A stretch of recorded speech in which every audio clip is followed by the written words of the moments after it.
Hello everyone, नमस्कार, जय हिंद। स्वागत है आपका हमारे channel locus point of your career में। सबसे पहले मैं आप सबको सॉरी बोलता हूँ, माफ़ी मांगता हूँ, क्योंकि इतिहास के जो वीडियोस चल रहे थे उन पर एक लंबा ब्रेक लगा। कुछ महीनों के बाद मैंने दोबारा स्टार्ट किया है, जिसका बहुत बड़ा रीज़न था जो कोरोना की वजह से लॉकडाउन हुआ और हमारे ऊपर कुछ अधिक जिम्मेदारियां आ चुकी थी। तो बहरहाल आज से हम फिर से शुरू कर रहे हैं और हम राष्ट्रीय आंदोलन पार्ट 1 हम देख चुके थे पिछला लेक्चर, और आज हम बात करेंगे राष्ट्रीय आंदोलन पार्ट 2 की, जिसको कहीं कहीं पर उग्रवादी युग भी बोला गया है। तो चलिए हम स्टार्ट करते हैं आधुनिक भारत के इतिहास का दूसरा चरण, द्वितीय चरण जिसको बोला जाता है उग्रवादी युग, कहीं कहीं पर लिखा गया है। इसका जो समय है वो है 1905 से 1919। हालांकि उग्रवादी युग कहना सही नहीं होगा, हालांकि यहाँ पर थोड़ा सा उग्र रूप से विरोध करने वाले नेता थे, मुखर नेता थे, इसलिए इसको हम कह सकते हैं, लेकिन उग्रवादी शब्द अच्छा नहीं लगता। बहरहाल इसको हम द्वितीय चरण कहते हैं। तो इस द्वितीय चरण यानी कि सेकंड जो चरण था, उसके जो प्रमुख नेता थे वो थे बाल गंगाधर तिलक, विपिन चंद्र पाल और लाला लाजपत राय। तो लाल बाल पाल से इनको हम जानते हैं। तो आइए देखते हैं कि क्या क्या इसके मुख्य घटनाएं रही हैं, क्या घटनाक्रम रहे हैं। तो इस उग्र विरोध का कारण जो था वो था बंग भंग आंदोलन, जो 1905 में हुआ।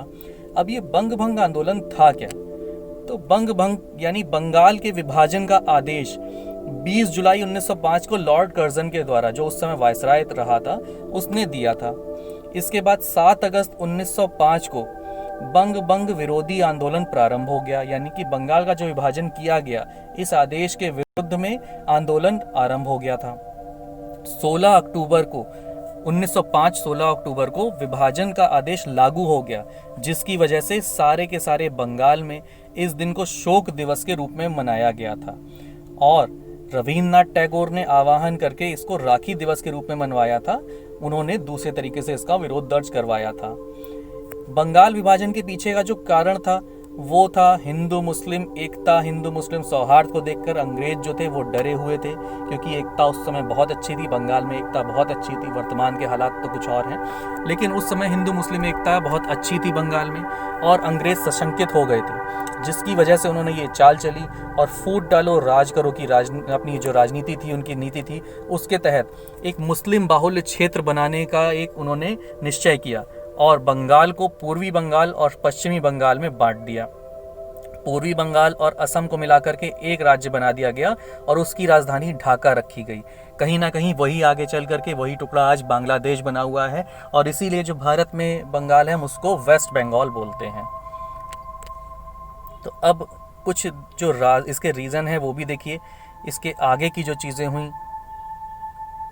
अब राष्ट्रवादियों का जो रोष था, जो गुस्सा था, वो चरम सीमा तक पहुंच गया था और भारत में राष्ट्रीयता की भावना प्रबल हो चुकी थी। बहुत सारे जुलूस निकले, प्रदर्शनी हुई, सड़कों पर वंदे मातरम के नारे लगे।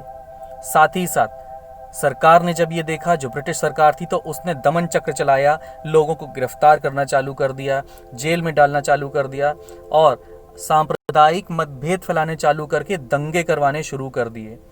बंगाल के नवयुवकों ने, जो उस समय यूथ था बंगाल का, उन्होंने गुप्त संगठनों का निर्माण किया और अस्त्र शस्त्रों को इकट्ठा करके थोड़ा सा हिंसात्मक ढंग से सरकार का विरोध करना चालू कर दिया।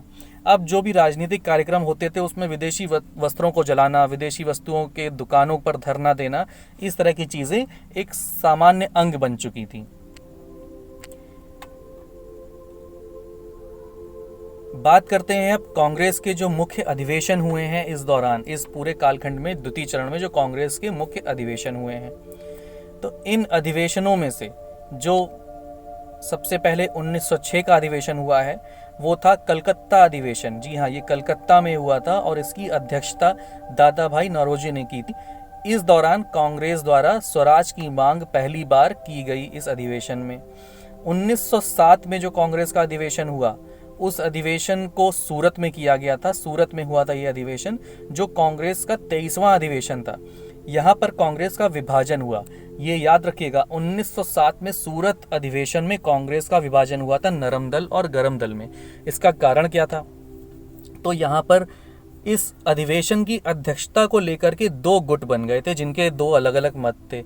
एक समूह जिसको उदारवादी की संज्ञा दे दी गई, बाद में उदारवादी ग्रुप जिसको बोल दिया गया, वो था रास बिहारी घोष को समर्थन देने वाला। दूसरा जो ग्रुप था जिसको उग्रवादी या गरम दल की संज्ञा दी गई, वो चाहता था कि अध्यक्षता लाला लाजपत राय करें। तो इसी वजह से मतभेद हुए और अंत में इस अधिवेशन को स्थगित कर दिया गया। हालांकि बाद में 1908 में फिर से अधिवेशन हुआ।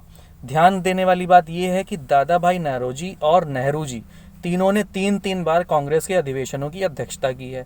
ये एक महत्वपूर्ण बिंदु है कि किन नेताओं ने 3-3 अधिवेशन में अध्यक्षता की, तो वो हैं नेहरू जी और दादा भाई नौरोजी। ठीक है, तो अब आगे बढ़ते हैं।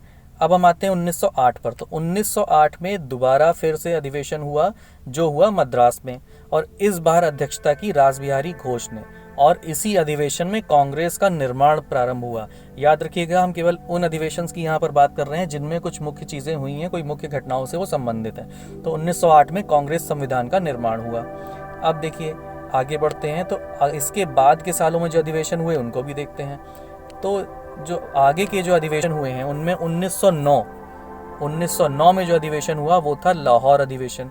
इस लाहौर अधिवेशन में अध्यक्षता की थी पंडित मदन मोहन मालवीय जी ने।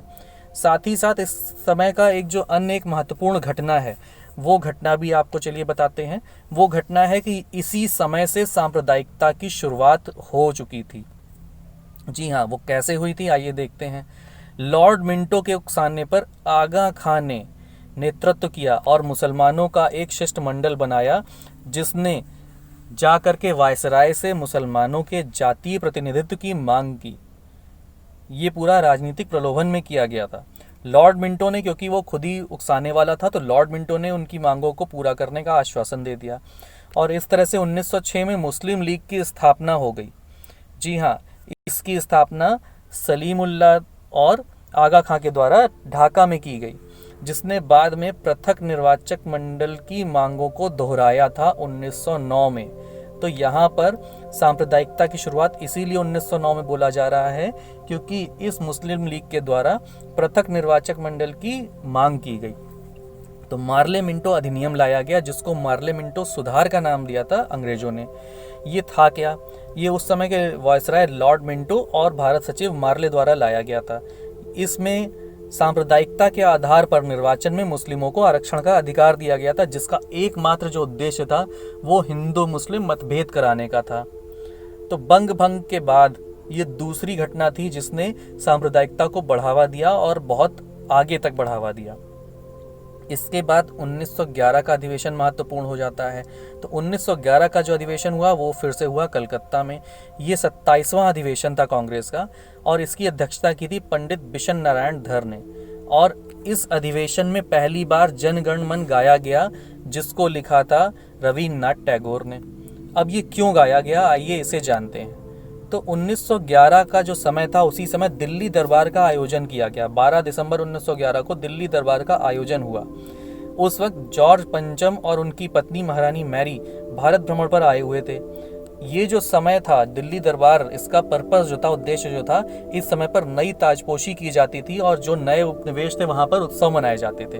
उसी उपलक्ष्य में दिल्ली दरबार का आयोजन किया गया। उसी दौरान जब भारत में बहुत बड़े स्तर पर बंग भंग का विरोध हुआ, तो 2 बड़ी घोषणाएं अंग्रेजों को, ब्रिटिश सरकार को करनी पड़ी। वो घोषणाएं क्या थी? पहली घोषणा थी बंगाल का विभाजन रद्द कर दिया गया था और पुनः पूरे बंगाल को एक कर दिया गया, और भारत की राजधानी कलकत्ता से हटाकर वापस दिल्ली घोषित कर दी गई। तो ये कुछ महत्वपूर्ण अधिवेशन और घटनाएं थे। अब इसके बाद देखिए फिर आगे के जो अधिवेशन हुए उनकी बात करते हैं। 1916 में जो अधिवेशन हुआ वो लखनऊ में हुआ, जिसकी अध्यक्षता की अंबिका चरण मजूमदार ने। यहाँ पर कांग्रेस फिर से एक हो गई। नरम दल और गरम दल दोनों में समझौता हुआ और दोनों एक हो गए। कांग्रेस फिर से एक हुई। साथ ही साथ मुस्लिम लीग और कांग्रेस के बीच में भी कुछ समझौते हुए और मुस्लिम लीग और कांग्रेस भी एक साथ आ गए। इसके बाद 1917 की बात करते हैं। 1917 में जो अधिवेशन हुआ वो कलकत्ता में हुआ। ये 33वां अधिवेशन था कांग्रेस का, जिसकी अध्यक्षता एनी बेसेंट ने की थी, और एनी बेसेंट कांग्रेस के अधिवेशन में अध्यक्षता करने वाली पहली महिला अध्यक्ष थी। 1916 में बाल गंगाधर तिलक और एनी बेसेंट ने ही मिलकर के होम रूल यानी कि स्वदेशी आंदोलन का नेतृत्व किया था। तिलक ने महाराष्ट्र में और एनी बेसेंट ने मद्रास में किया था। ठीक है, तो एनी बेसेंट से संबंधित ये भी महत्वपूर्ण तथ्य है कि इन्होंने स्वदेशी आंदोलन का नेतृत्व किया था। इस दौरान गांधी जी भारत भ्रमण पर आए हुए थे। ध्यान दीजिएगा, गांधी जी इस दौरान भारत भ्रमण पर थे और अंग्रेजी सरकार के कहने पर युवकों को अंग्रेजी सेना में भागीदारी के लिए प्रोत्साहित कर रहे थे, जिससे खुश होकर ब्रिटिश सरकार ने गांधी जी को केसरे हिंद की उपाधि दी थी। तो गांधी जी किसी भी प्रकार से स्वदेशी आंदोलन का हिस्सा कभी नहीं रहे, ना ही उन्होंने इस आंदोलन में भाग लिया। स्वदेशी आंदोलन का नेतृत्व करने वाले थे बाल गंगाधर तिलक और एनी बेसेंट। तो ये कुछ महत्वपूर्ण चीज़ें हैं, इनको याद रखिएगा। इसके बाद हम अगले वीडियो में मिलेंगे और अगले वीडियो में हम बात करेंगे राष्ट्रीय आंदोलन के तृतीय चरण की, जिसको गांधी युग के नाम से जाना जाता है। तो अगले वीडियो से हम शुरू करेंगे गांधी युग की। तब तक के लिए हमारे इस चैनल को देखते रहिए, हमसे जुड़े रहिए, हमारे वीडियो को लाइक करते रहिए और प्लीज़ हमारे चैनल को सब्सक्राइब करिए और शेयर करते रहिए। मिलते हैं अगले वीडियो में। नमस्कार, जय हिंद।